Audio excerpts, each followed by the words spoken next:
Hi YouTube, we're back. Just fighting the never-ending battle here with the ASH26. And of late, we've been fighting the battle with trying to find room for everything in a relatively small airplane. All sailplanes I've ever worked on have been this way, to one degree or another, and this is definitely no exception. That being the case, we're going to continue on this endeavor until we get it, and it's going to be gotten good when we're done. So, where we left off, we were cutting apart and adding height to this servo. And so what we did was we built these trays to adapt for extra height so that we can clear the battery underneath the servo tray there. But I got to thinking about this. I thought, geez, that's a lot of material just to raise up the servo. And so I got to thinking about that, and I'm like, I wonder how stupid or foolish it would be to just, just like glue this thing in there up higher. But then I got to thinking, I don't want to do it. I've already got this worked out. So I'm really torn right now. As to whether or not that's really required or necessary there. So, for now, I'm probably just going to start gluing this stuff together. But that being said, if you would happen to find yourself building one of these, or a plane similar to it, just keep these things in mind. I know it's not going to translate exactly to your plane. You can't even buy this plane anymore. But let's be real. These planes kind of have a lot of the same common threads, in terms of what you run into. And so I trust that it will translate nicely for what you're working on. Okay, so now that the battery is kind of in there, I think I've come to the conclusion that this is where the battery is going to be. It's not going to CG the plane. I really desperately want it to CG the plane. I want it to bring everything into spec. I just don't think that's going to happen on this plane. There's too much vulnerability up here if we get up close to the motor. And for that reason, we're probably going to end up having some dead weight to bring the CG where we need it. So that being said, I'm going to give it one last college try here. And we're just going to see if we can get the battery. That's as high up as the battery can be, okay? So if we can get the electronic speed control, which I'm actually just going to disconnect it real quick. If we can get the electronic speed control to be off to the side, then we might be able to get lucky. And what I'm going to do is I'm going to just see how long of wires we got to work with. It just doesn't look like we're going to probably be able to do that. But if we're able to hide this in there, we may be able to get lucky. So that's where we are now. I think we just got to glue this. We just got to commit to something. We can always uncommit. Believe me, we've done it multiple times on this project, Brian. I'm convincing myself as I'm talking to you guys. So I'm going to get a little bit of CA here. Obviously, this step is, not like super highly critical. We're just holding the wood down. So we don't need to go for some crazy epoxy setup. Not that there'd be anything wrong with using epoxy here. It's just quite a bit heavier. I just think it would be unnecessary. Now, one trick I've learned when you're trying to glue these pieces together like this is that if you try to take them apart, take them off the servo, glue them together, and then slide them back on, many times you can't fit them. So what you have to do is you kind of have to glue them in place when you got so many standoffs like this. So that's what we're going to do. Just going to take some medium CA. I gotta open this tip, big surprise.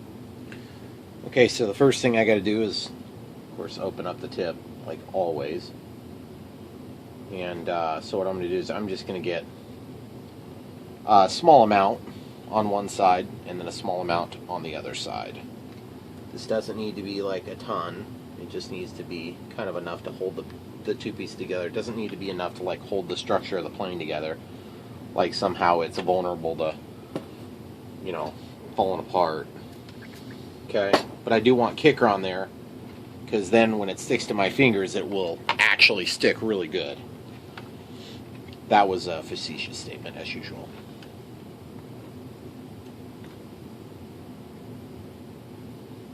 Okay, so we're just gonna...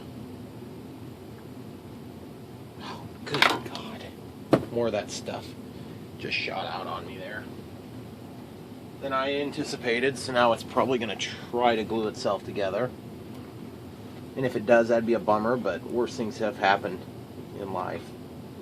Sorry if I'm blocking you, I gotta respond pretty quick to that.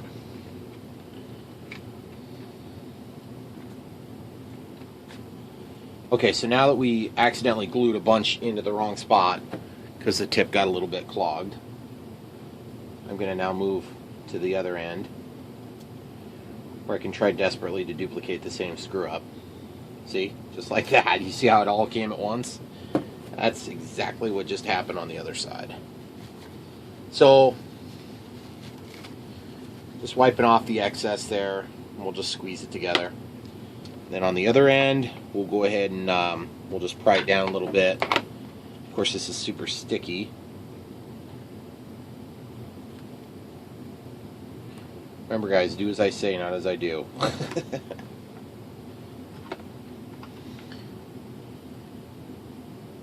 I do tend to do a lot of this crap to myself because I'm trying to always have some stupid deadline I'm working against. Some arbitrary deadline that I set for myself.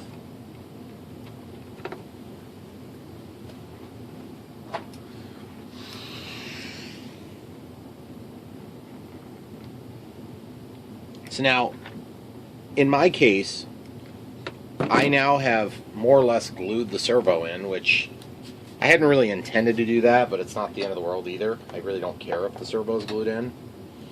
But like I have a big drip down here now, so I just have to trim that off and wipe your blade really quick if you do that, because it's still pretty juicy.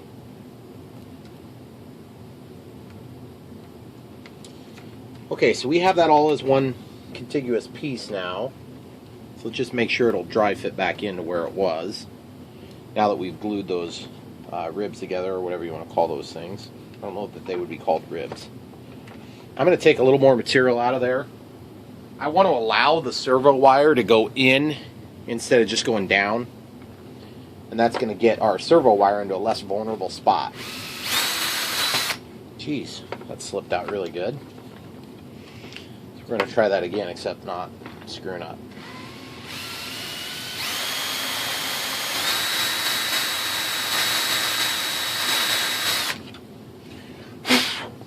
I gotta say, that actually works really nice.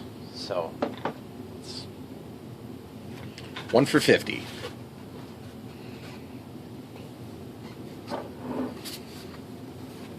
Okay. So now we'll go ahead and slip that back in there. Make sure we're gonna dry fit it again. I don't need this battery actually here right this exact second, so I'm just gonna move it out of the way.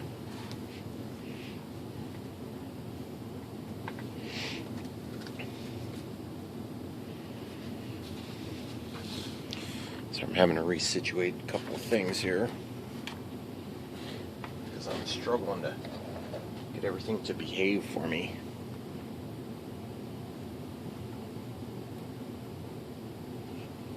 See, now I'm having a heck of a time getting this thing to drop down in there for some reason. Oh, there we go. Okay. I'm not sure what I was doing wrong there. Evidently I was doing something wrong. Now, until I decide that this point is going to get cut out, which could happen anytime, I need to probably reinforce it. I'm noticing that it's quite weak. And so one thing you can do is, this is a piece of plywood from my bench that broke off. I don't know exactly why that happened, but everything happens for a reason. And I'm going to make a ply out of this plywood, okay, for my balsa wood right there. And that's just going to get glued in there, just with CA. But I am going to square it up just so it doesn't look crappy. I'm just using regular run-of-the-mill scissors. They are nice scissors, but they're run-of-the-mill. Okay, then we're just going to get in here with a little bit of CA. Pretty thick on this one, because I am trying to build up a structural member here. Okay, and then we'll go ahead and drop this down, dirty side down, and you'll understand what I'm talking about with plywood. Just the side that's more ugly is going to go down. Alright, so now that we've got that in there, we'll just let it sit. You could do a spritz of kicker if you were into that sort of thing, like I did. And then back here, we're actually quite a bit more robust anyway, just thicker piece of wood, a little bit more support there. So I don't think we need to do anything. But what I am going to do now is I'm going to actually lay down a fairly thick bead of CA on this side and a fairly thin bead on the front. And that's going to give us just a little bit of a kick up. Which sounds ridiculous, but just trust me guys, it's true. It will actually do that. Because CA has thickness, especially if you're using kicker, if you don't displace it all, okay? Which is what I'm going to do now by putting kicker in there before I drop it all the way. But I just want to make sure it's going to drop, okay? Get in there. It's having second thoughts and deciding whether or not it's going to obey my commandments here. There it goes. Okay. Just a little bit of kicker, 2 big sprays. When I say a little, I mean kind of a lot on that move. Okay, so that's in there, and really it's secure, but it's also quite heavy. But remember, at this point, what the heck difference does it make? Oh, and look at that. That's like almost flush with the bottom. It's just ever so slightly, maybe a millimeter, if that, down from the top. So now while we've got kicker on here, I'm just going to do a little drip on here. Because, like, really, we don't have a lot to lose on weight right now. Of course, there's always hope that we'll find a way to do this without putting dead weight. But at this point, now we can go ahead and reinforce structurally where we would like to. Because really, at this point, we're just adding weight is going to just counteract what we have to add at the nose. The difference is what you put out here is going to be a lot less than what you put here. So let's suppose you can balance this plane perfectly with 61.5, or what was that? 61.55 grams in this cavity. It's going to take 100 grams back here. And it's going to take 300 grams right here. And it's a linear drop off all the way to the nose. Now, if you were to take a bar and put it out 6 inches out in front of the plane, you could put 10 grams, you know. It just depends. It's a lever arm. And that's just a total guesstimation. It's not necessarily going to be a factual value. Now, this thing is, like I said, this thing is in here. I don't really want it to be glued in, but it sort of is at this point. So I'm just running glue down the edges. And the rationale there is to just, you know, basically give a little extra strength on this structure here, because you want that to be super rigid for the rudder to operate appropriately. And so far I think it's gonna work pretty decent. One thing I would like to do, if it's possible, is to right now I would like to still kick up the back end of this a little bit. So I just don't know that that's going to be real super easy to do. The other thing I could do is I could just take and just give this like a little tweak, like this, just a real small tweak. And what that's going to do is that it allows the angle where it's coming out of the servo control arm, instead of going straight into this steep angle, it's bent like this, so it can still move free and it goes straight in and it helps guide it along. I've had good luck doing that in the past. Sometimes, a couple times I've overdone it and caused problems for myself. But generally speaking, I've had pretty good luck on that. So I want to turn on the radio system. Throttle cut is on. We need to test something real quick. And in order to test it, we need to... Well, I have to check the time on my camera occasionally, and so that's why you see me. Hey, what's this? Well, that way I can see, because it's all white. So when I block this, then I can see the white numbers on the screen. In case you're wondering what the heck is going on, a little inside baseball for you there. Hope I said that right. Okay, throttle cut's on, throttle 6 down. Might as well go ahead and get the battery and see if we have a decent fit again. Oh,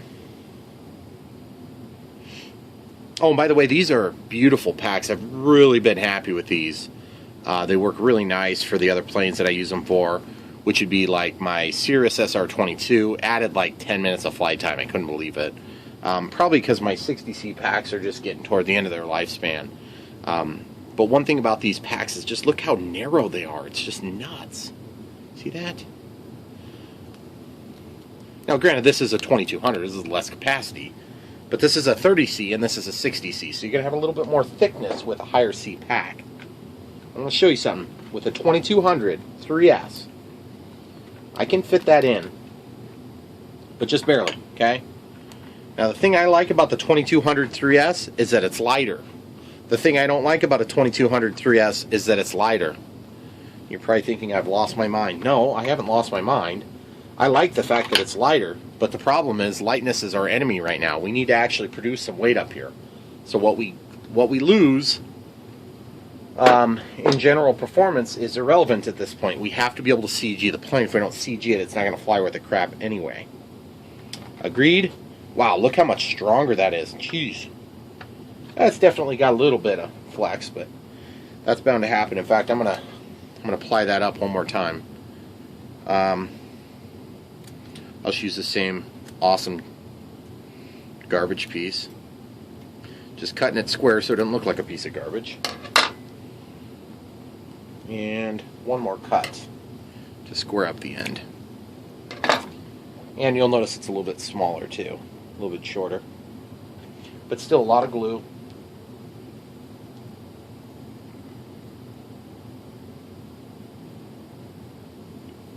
Okay, so we got that in there. And that's going to really provide some extra structural support in the middle there.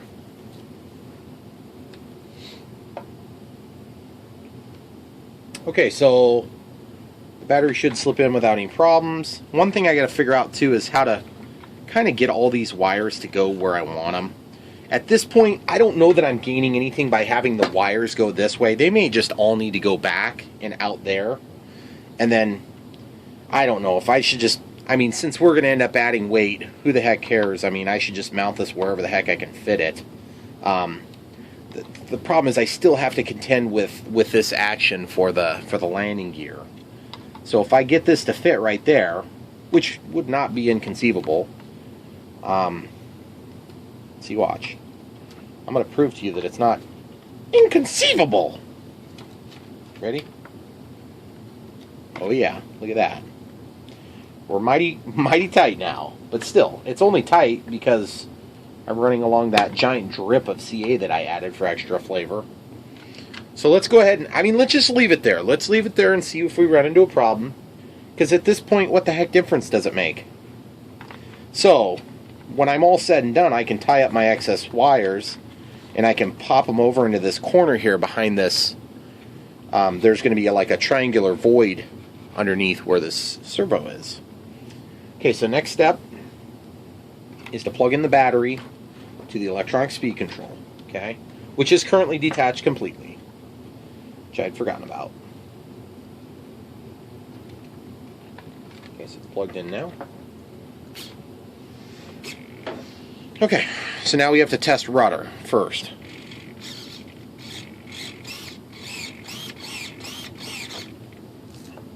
So far, so good.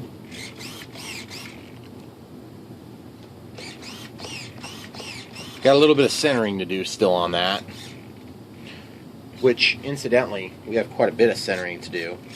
That move might have saved me some trouble because I got past the little halfway point.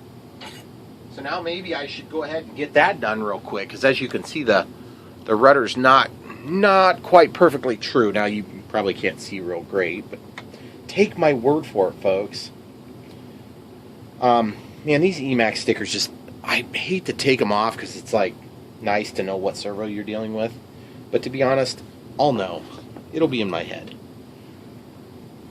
Now it's just going to look like I have Chinese junky servos in there, which hurts my soul because I didn't use junky servos. Wait, Emax kind of are junky compared to some people's. Okay, so I'm going to push it out just a hair. And what that does for me is that allows me, try to catch both at the same time, that allows me to loosen this screw and bring a little bit more through. Oh my goodness, I didn't even think about it. I just realized I never even thought. I hope I have enough clearance for this thing now. Oh man, that's going to really tick me off. But it's totally possible that I might have just made a big boo-boo. Well, whatever. There's going to be some boo-boos here and there. We'll see. Okay. So that's tight now. We may have to move that linkage underneath for clearance when this goes on. Obviously our antennas are not going to be pointed in the same spot when we're all said and done here either. I am not going to be able to plug this in. I'm not going to be able to do both at the same time. I got to drop this inside the plane. Weird. It's almost like I'm getting to the end. I have to have all this crap done before I can do the next step. Let's at least tidy up the wires so that they're not tripping over each other the whole time. Now, this would be a horrific place for antenna location here, by the way, because I've got the antennas like right next to the ESC. It'd be like the worst possible place in this plane. But as we've discussed, this is a temporary placement for the moment. Okay. So this we're just going to drop in here temporarily as well. We need to see if we can get the canopy on now, because I may have made this too tall. This is going to really suck if I did.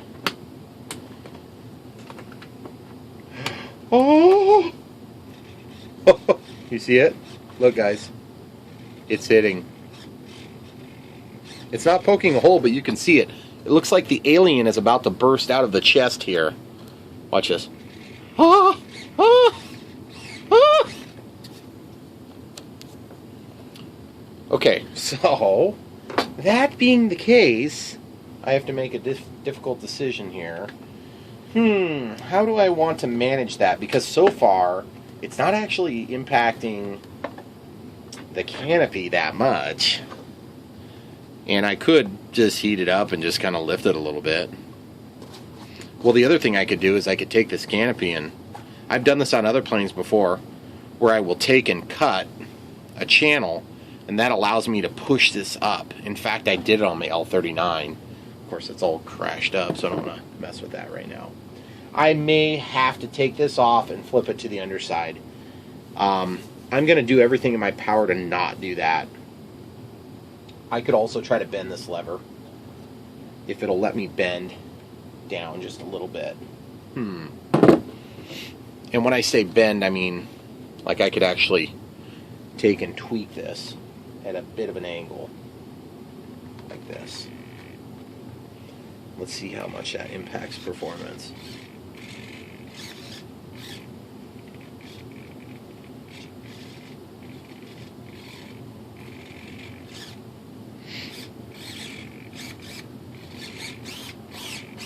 I just noticed a problem with that configuration right now.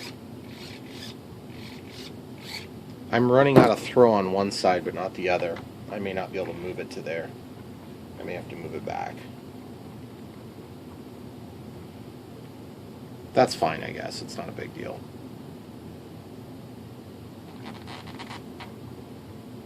Ah, that was a bummer. That was a little victory I thought I had. Now, while we've got that off, let's just go ahead and flip it upside down. Wait, I can't do that. I have to center the... I still have to center the rudder. I may have to regrettably mechanically trim this. Or I may have to electronically trim this, as opposed to the normal mechanical trim, which is what I almost always do. Oh, the complications just keep mounting. Okay, so we've got that loosened.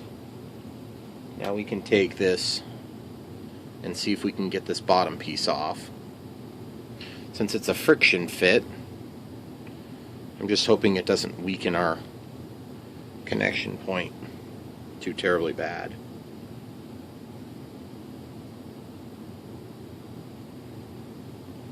I'm going to use use a pair of side cutters first. If it doesn't work, we'll have to use an X-Acto knife just to see if I can get up under the lip.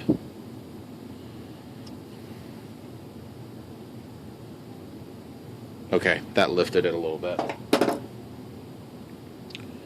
So now we're just gonna, this thing's gonna shoot all the way across the room, I'm just sure it will. Please be wrong, me.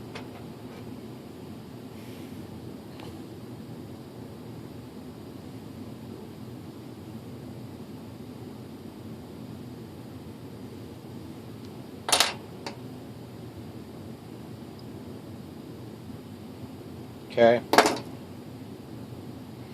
So now, that thing is off, so now I can flip this to the underside.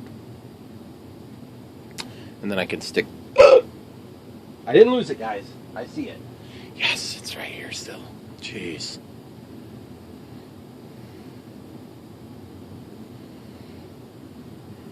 Okay, so that's back on there.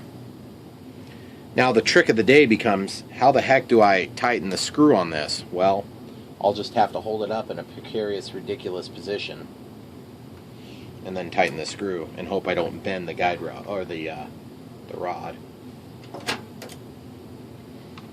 And then I'll have to spin it a little bit at the end, and that's just life in the big city, I guess. So I'm just tightening the crap out of it now, because this will no longer be feel adjustable because of the nature of that. I don't like that at all. Okay, just centering the try to give you a shot of both at the same time. Just trying to center the rudder right now to the centermost position. Looks centered on one side, it's not on the other. See, that's pretty centered right there. Well, we'll see if it moves free both ways. See, the problem is when you run out of throw like that, that last little bit of the throw doesn't do anything. So this has to come in one more. Okay, so let's try again. Well, that'll definitely resolve the canopy issue. Let's just double check before we put it all back together permanently. Okay, now look for aliens. Yes, yes, we're not touching. You guys see? Nothing.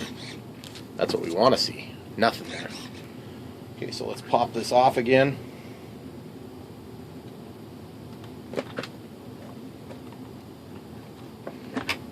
Man, it's crazy the amount of little steps on this plane. It seems like I'm going in major circles right now. I don't mean to drag you guys through that, but... Well, I mean to drag you through it totally, but I had hoped that each step would be fruitful and we wouldn't have to repeat it 47 times. I just don't think we're getting there. Alright, cool. So now that we have that done, the next step is going to have to be to check the gear. Do I have clearance? Yes, I do. Do you see how close that gets? Look at this. You see how close that gets to my conductors? That's the signal lines for the top channels. And they're not hooked up to the ailerons right now, but if they were, they wouldn't clear, I don't think. That's fantastic. Alright, I gotta think for a second. This one's aileron, so that goes here. So that one won't be a problem. The other one is going to be the problem. Now you guys will hear the digital servos singing their song. This is supposed to be aux 1. Gear's the next one over. So I'm just curious if this is going to clear. Oops. That is not touching, but it is freaking close, guys. And ironically enough, it's on the gear channel. Not that it matters because this is plastic and this is plastic and that's a metal rod. But it's only ever going to touch one conductor, even if it would. And I'm just thinking of worst case scenario, guys. I don't think it's going to ever touch. But it's going to be freaking close. Okay, great. So, everything's working perfectly, exactly as planned. Except for virtually any detail. I have to trim. Hold on a second, I gotta look at something too.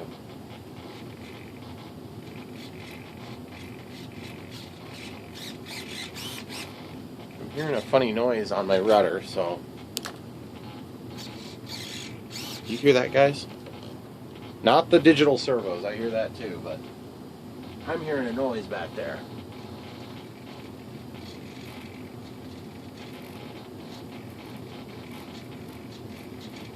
I think it's just the hinge. Just the plastic hinge. Just getting to a certain position it doesn't like.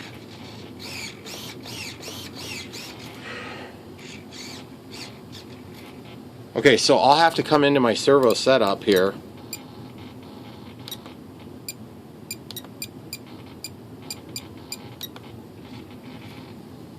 Whoops. Sub trim.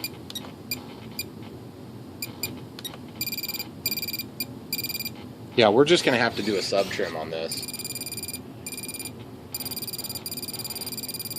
I don't know though. That's a lot of sub trim.